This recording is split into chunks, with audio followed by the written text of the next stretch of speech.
मुझे क्या मेरे उस कॉस्ट में आ जाएगा। मैंने जो कॉस्ट ले रखी है 12,000 के आसपास। इतना आता है kilo piece.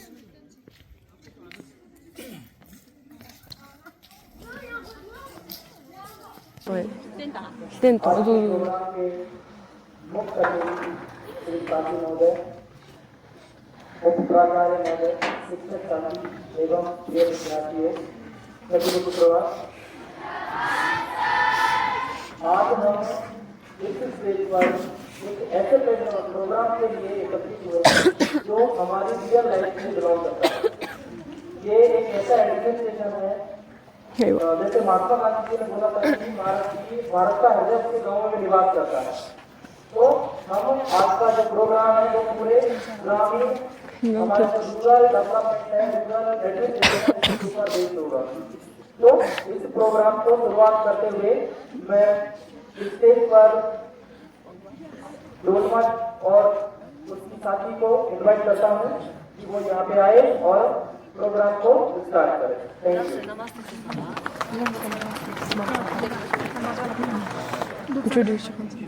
Good morning, everyone. My esteemed vice principal, teachers, and my dear schoolmates.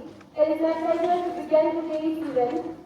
On behalf of the organizing committee, we extend heartfelt welcome to our morning Gram Sabha, a platform where we will come together to learn leadership, responsibility, and teamwork. Today we will discuss ideas, share experiences, and let you all know how it works. Let us begin this wonderful session with positivity and confidence. So let us welcome our youth members.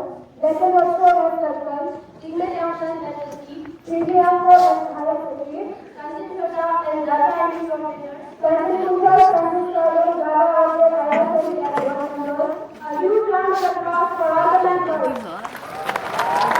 Ya duk. Now I would like to request our members to welcome our chief with the traditional setup.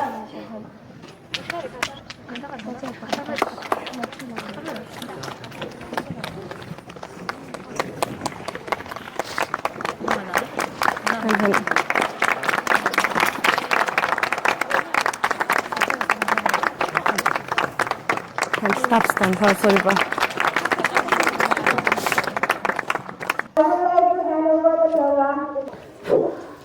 सभी को नमस्कार। आज के इस ग्राम सभा में मैं सभी का स्वागत करती हूँ, विशेषकर सचिव महोदय जिन्होंने अपना अमूल्य समय निकालकर यहाँ पे अपना उपस्थिति दर्ज करवाया है। इसके साथ मैं वार्ड मेंबर्स, अन्य अधिकारी और मेरे प्रिय गाँव वासियों का भी स्वागत करती हूँ। अपने सचिव महोदय को आमंत्रित करती हूँ कि वो पिछले मीटिंग्स के रेजोल्यूशंस को रिवाइज करें और इस बैठक में हम जिन जिन मुद्दों पर चर्चा करने वाले हैं उन्हें सबके सामने प्रस्तुत करें। सचिव महोदय। शुभ प्रभात। मैं इस सभा का सचिव हूँ। पिछली बार हमने कई विषय पर चर्चा किया था और कई काम पूरे भी हो चुके हैं, जैसे कि विद्यालय में एक कमरा बनवाया गया है, 300 मीटर सड़क का काम पूरा हो गया है, विभिन्न वार्ड में सफाई हेतु डस्टबिन का अरेंजमेंट किया गया है और 60 दिन के नरेगा के माध्यम से रोजगार प्रदान किया गया है। सभी मेंबर्स प्रेजेंट हैं। हम आगे की कार्रवाई शुरू करेंगे। आज की बैठक का एजेंडा है विद्यालय में एक पुस्तकालय भवन का निर्माण, साफ सफाई की व्यवस्था में एक कचरा उठाने वाली गाड़ी का अरेंजमेंट करना, नए प्लेग्राउंड के कंस्ट्रक्शन को शुरू करना, साफ सफाई और तालाब की खुदाई के लिए काम शुरू करना और मेले के अरेंजमेंट भी करना। आज मैं कई मुद्दों को लिखूंगी और इसे हमारे प्रस्तावों में शामिल करूंगी और अगली सभा के लिए कार्रवाई रिपोर्ट तैयार करूंगी। रुकिए, इस सभा का क्या प्रोग्राम है? इस सभा का वादा पूरा नहीं कर पाया। आपने कहा था कि मेरा पेंशन पिछले साल आ जाएगा, लेकिन अब तक कुछ नहीं हुआ।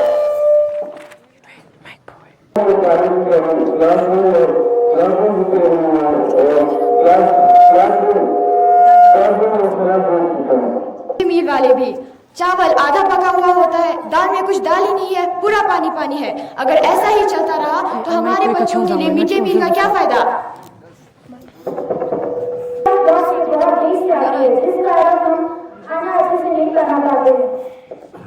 और सब्जियां भी, जो सब्जियां हमारे बच्चों के लिए भेजी जाती हैं उन्हें तो आप लोग बाजार में बेच देते हो, तो क्या फायदा?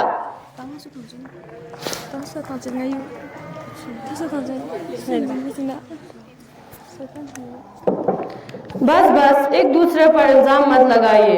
हम इस बैठक में सभी समस्याओं का समाधान निकालेंगे। सभी नालियां ब्लॉक है और कचरा फेंकने के लिए तो डस्टबिन भी नहीं है। गांव के लोग अक्सर मुझसे शिकायत करते हैं। हमें अपना गांव स्वच्छ रखना है। आप ही बताइए कि आप कौन सा कदम उठाना चाहेंगे।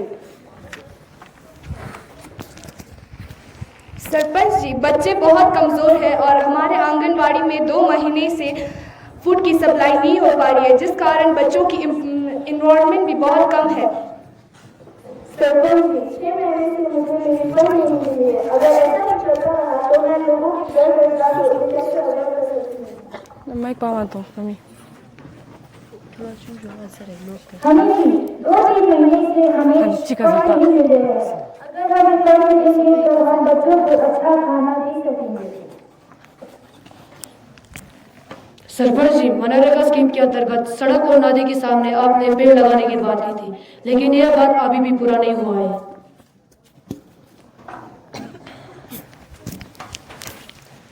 सरपंच जी, आपने पिछली बार जो ट्यूशन सेंटर बनवाने की बात की थी वो अभी तक नहीं खुली है। बच्चे अभी तक इंतजार कर रहे हैं। वो बात क्यों इग्नोर की गई है?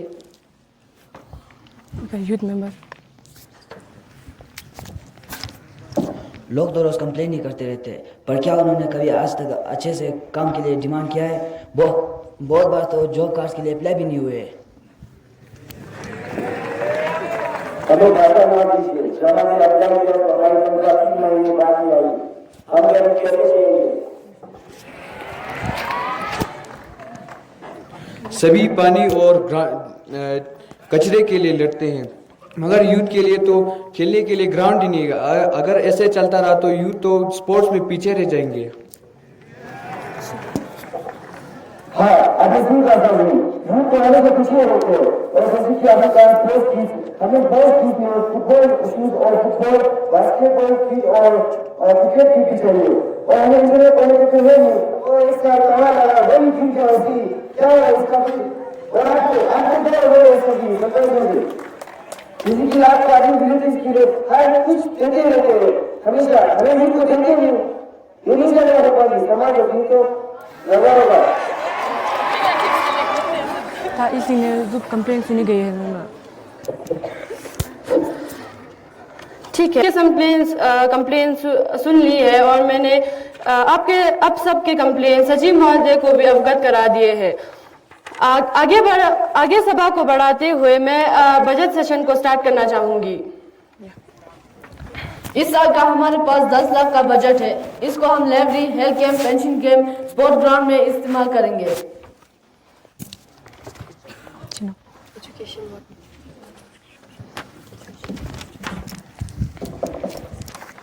हमें लगभग 2 लाख रुपए चाहिए ट्यूशन सेंटर खुलवाने के लिए और लाइब्रेरी खुलवाने के लिए।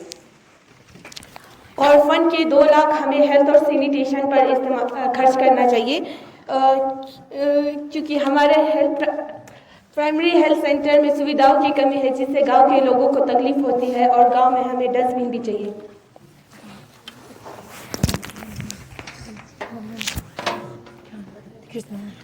यूथ तो हमेशा पीछे रह जाते हैं स्पोर्ट्स के मामले में।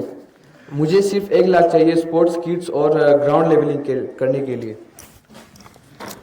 हमारे जो किसान हैं वो काफ़ी चीज़ों से भुगत रहे हैं और तालाब में फिर से मिट्टी भर गई है और पेड़ लगाने के लिए कम से कम मेरे को 2 लाख चाहिए। सरपंच जी, पिछली बार आपने हमें मेला लगाने के लिए ग्राउंड की व्यवस्था का वादा किया था। अब हमें 50,000 रुपए चाहिए ताकि हम ग्राउंड की व्यवस्था अच्छे से कर सके। हाँ, लेकिन इस बात से सहमत हूँ कि एसएसजी और यूथ मेंबर को भी मदद करें। विकास सिर्फ तालाब और नदियाँ बनवाने के लिए नहीं होता।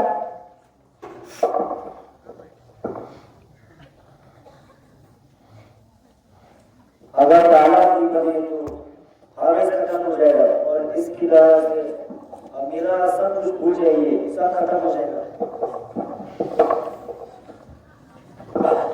सरकार साहब, अगर हमारे घर में प्रोग्राम नहीं होगा, फिर जैसे कि काउंसिलिंग यूथ के लिए वो स्कीम भी नहीं आएगा, फिर बाद में आने वाला तो यूथ जो है आपका गाँव से आने वाला लड़की का वहाँ पे बहुत सारा प्रोग्राम करता है और पार्टिसिपेट देता है। हमारे गाँव में यूथ को तो अंधेरे में रखते क्या कर रहा है?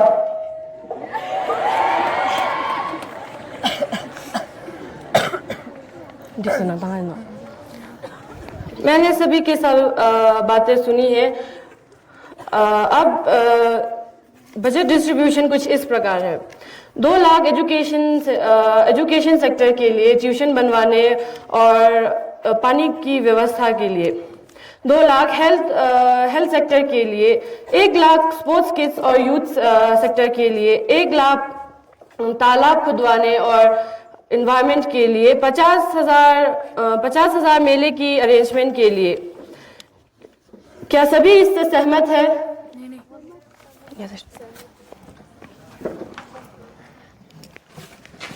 नहीं, तालाब की खोदाई और पेड़ लगाने के लिए हमें 2 लाख चाहिए, 1 लाख काफी नहीं है।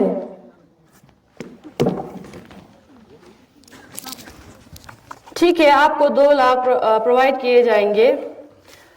और मिड डे मील की इनसफिशिएंट सप्लाई के मामले में मैं ब्लॉक डेवलपमेंट ऑफिसर से खुद एक बैठक करवा के उसकी व्यवस्था करवाऊंगी। क्या सभी इस निर्णय से सहमत है? Majority in favour, resolution pass कर दिया जाएगा। हमारे फाइनल रेजोल्यूशंस तैयार है और मैं सबसे पहला दर्जा देती हूँ विद्या लाइब्रेरी कंस्ट्रक्शन करने को, क्योंकि बिना पढ़ाई के हमारे युवा कहाँ ही पहुँचेंगे। और इस काम के लिए हमारे पास 2 लाख का फंड है। नए प्लेग्राउंड के कंस्ट्रक्शन को स्टार्ट किया जाएगा और इस काम के लिए हमारे पास 1 लाख का फंड है। साफ सफाई और तालाब की खुदाई के काम के लिए हमारे पास 2 लाख का फंड है। मेले के अरेंजमेंट के लिए हमारे पास 50,000 का फंड है। Closing ceremony. हमने इस सभा में विभिन्न मुद्दों पर चर्चा किया है और हम आप सभी को एश्योरिटी देते हैं कि हमने जितने भी निर्णय इस बैठक में किए हैं उनको इम्प्लीमेंट करने की हम पूरी कोशिश करेंगे। सभी को धन्यवाद।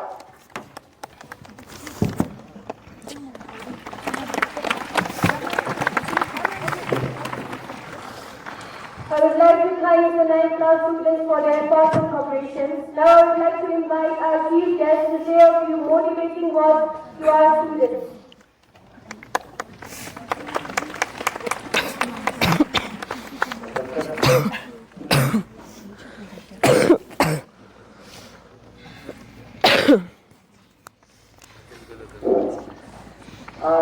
Good morning to everyone.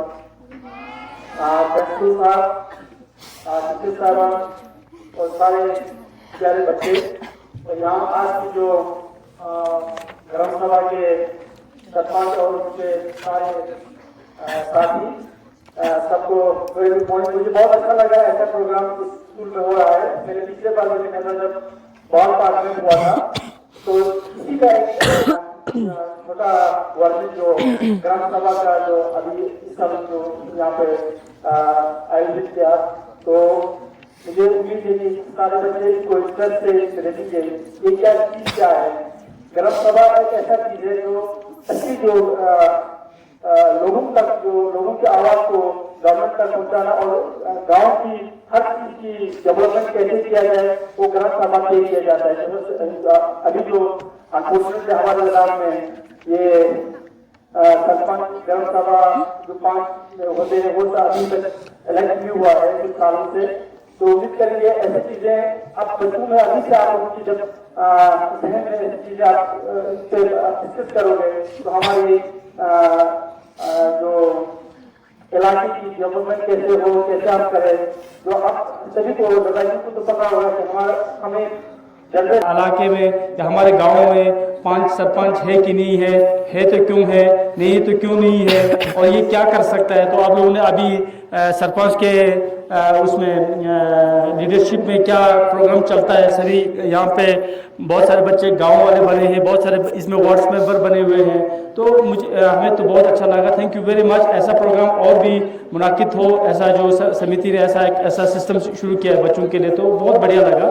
तो आगे भी हम इन्हीं चीज़ों पे अगर अब बच्चे लोग कहीं इंटरेस्ट होते हैं बच्चे के ना कहीं को कुछ बनने का, कहीं को कुछ बनने का, कहीं को कुछ बनने का। तो ये सारा बेसिक चीज़ें हैं, तो आप इनको थोड़ा समझना। ये हमारा जो स्कूल भी ना एक ग्राम सभा की तरह ही चलना चाहिए। आप लोग अगर इसको अगर ये ऐसे करोगे तो स्कूल हम कैसे चलाए, हमारे स्कूल की खिड़कियाँ कैसे तोड़े। अभी आपने बोला ना खिड़कियाँ नहीं है, ग्राउंड नहीं है, ये नहीं है, वो नहीं है, ये सारे आप लोगों को अपना गाँव समझना चाहिए, स्कूल को अपना घर समझना चाहिए। तो हमारे गाँव के हर शीशे को हम क्यों तोड़े, ये हमारा प्रॉपर्टी है ना।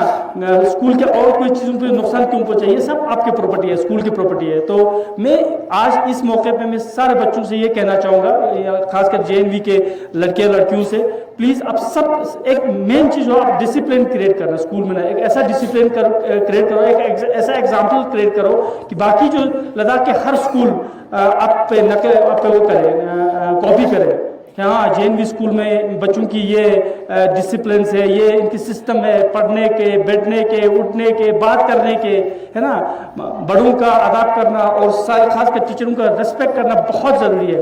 अगर आज आप ये सीख के जाओगे तो आप ज़िंदगी में एक ऐसा कामयाब इंसान बनोगे, कि कामयाब एक बच्चा बनेगा जो आगे आपकी ज़िंदगी में काम आएगा। ये नहीं कि इसने ये किया, उसने वो किया करके वो वाला बात आप लोगों से दिमाग से निकाल देना चाहिए। हमारे सारे स्कूल्स के जितने भी स्टाफ है, जितने भी प्रिंसिपल्स है, टीचर्स है, सब आप लोगों पे इतना मेहनत करें, इतना दूर से आए हुए हैं गांव से ना, बहुत दूर दूर से के शहरों से आके हमें यहाँ पे पढ़ा रहा है, आप लोगों को सर्विस दे रहा है। तो अब आप लोगों को वो एहसास आपके दिल में होना चाहिए और अपने स्कूल को एक ऐसा एक मॉडल बनाना चाहिए। और हमारा जो मैं एज ए PTC मेंबर, हमारी ये 101% कोशिश किया है हमारा स्कूल जो है ना हिंदुस्तान के उन टॉप JNV स्कूलों में आ जाए। तो मेरा यही उम्मीद है। तो आप लोगों से यही हम उम्मीद रखते हैं कि आप आने वाले कल जो आप लोग है ना बहुत अच्छी तरह से कैसे अपने हर चीज़ में।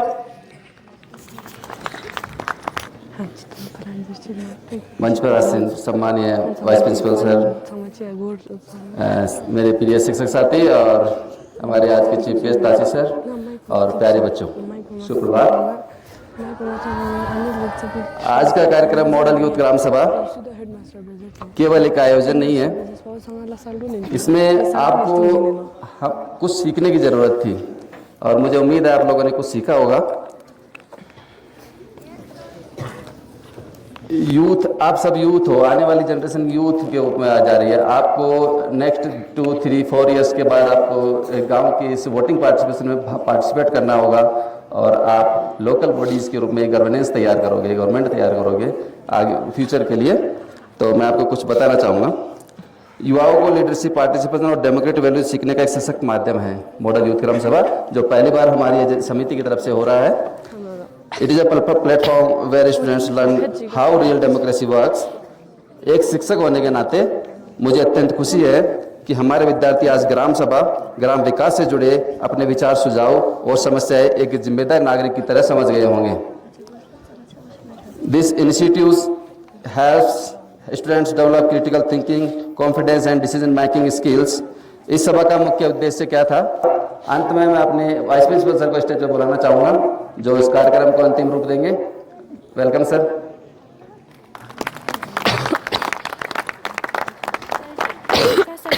नहीं बंद।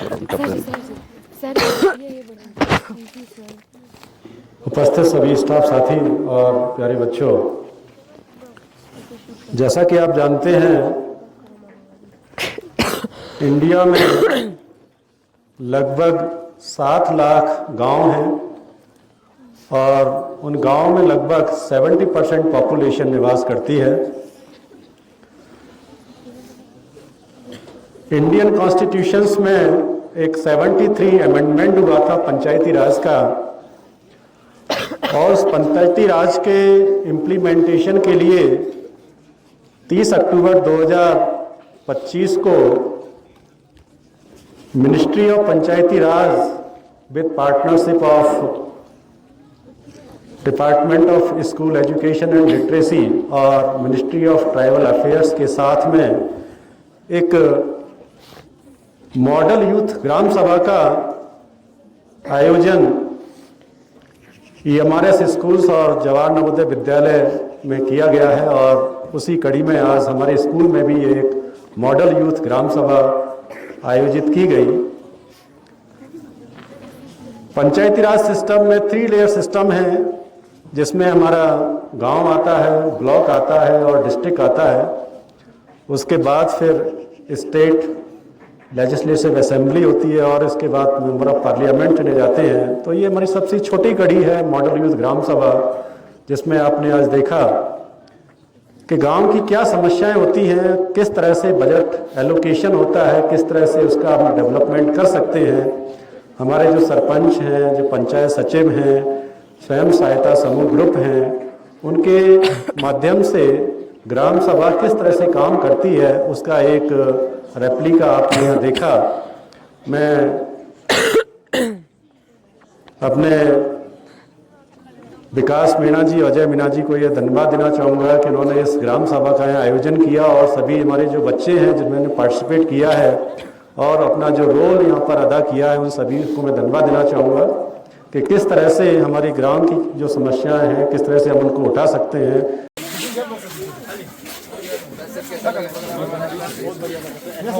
अच्छा होना चाहिए।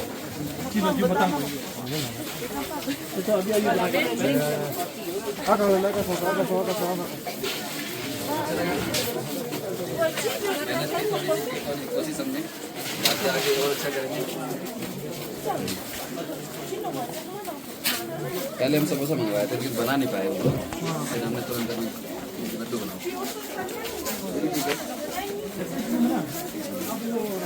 गुलाब जामुन की पैकिंग है, होटल में